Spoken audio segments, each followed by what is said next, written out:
Good day, good afternoon. This is John Clement with another update with Bayou BBQ for September. I know it's like in October now, but September was a different month. It was different, and it took me a little bit to get over September to be able to put this video out. So for one, the events were definitely less.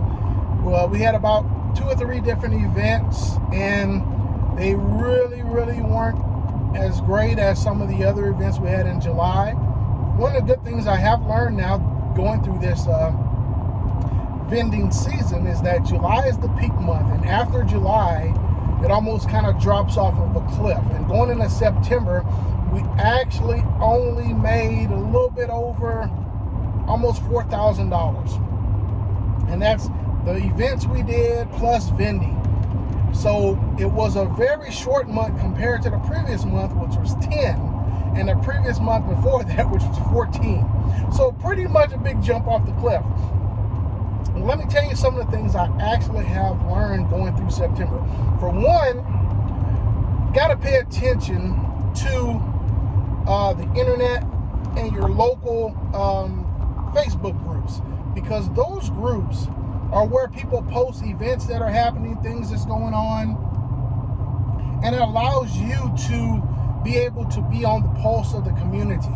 Even sometimes if it's a small event, you don't want to waste your time, but sometimes some smaller events, if you're the only vendor, will allow you to get your face out, make a few bucks, and still not kill yourself. Also going into September, I was without employees, got rid of the employees. It was just too much headache to deal with them not earning their money, then plus losing me money and losing me confidence with how they were maintaining my food. Another big step in September was really putting the trailer to use. Have the cart inside of the trailer so that way we're still licensed. But being able to utilize the trailer allows me to be out of the wind. That's number one. I mean, if you want to say, what's the number one thing that the trailer did for you? The trailer allows me to be out of the elements, which the elements here are very hellacious.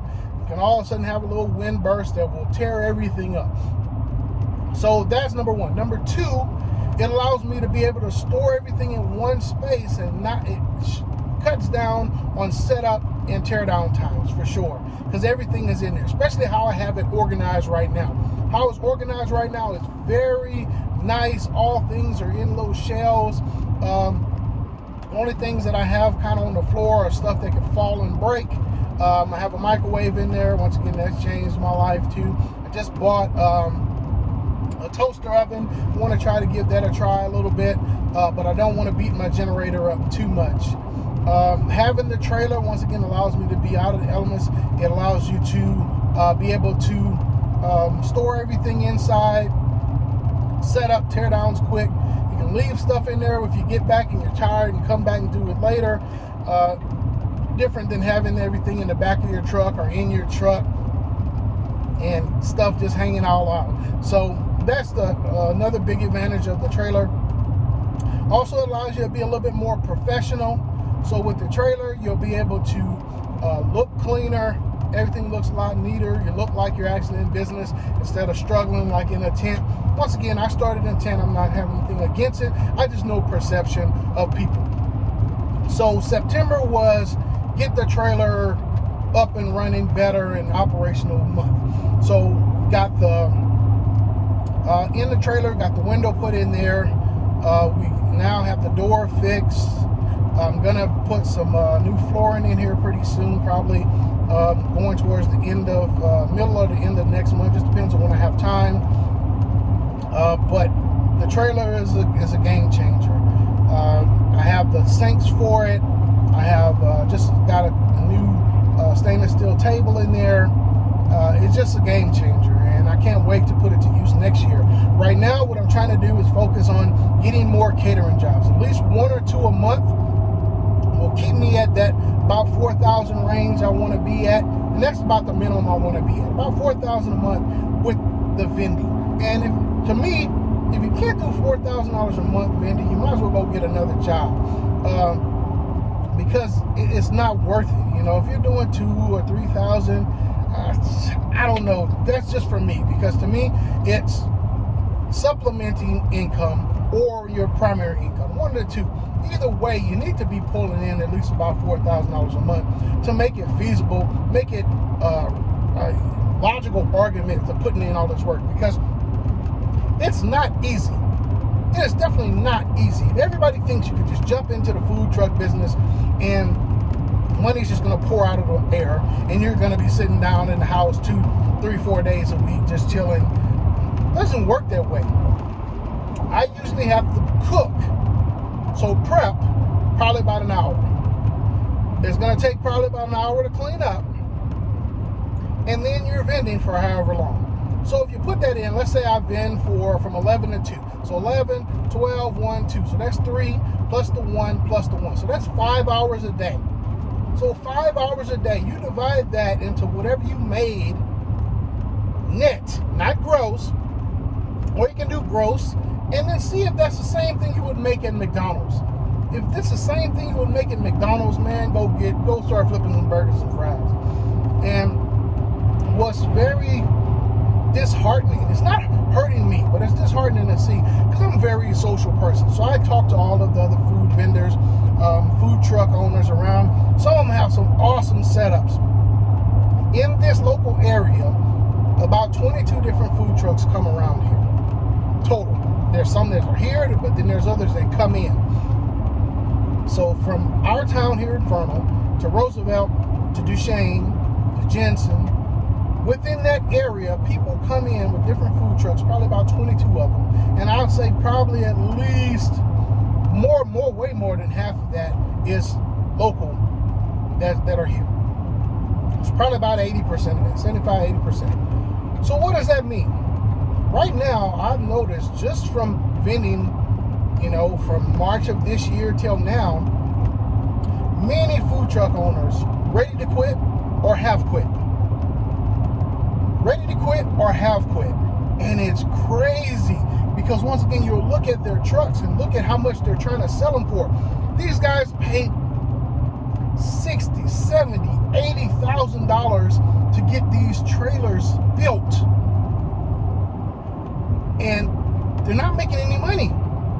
Between the payments for their truck, paying employees, paying for products, paying for just operations, I'll talk about that here in a second, paying for just being open, they're not making enough profit.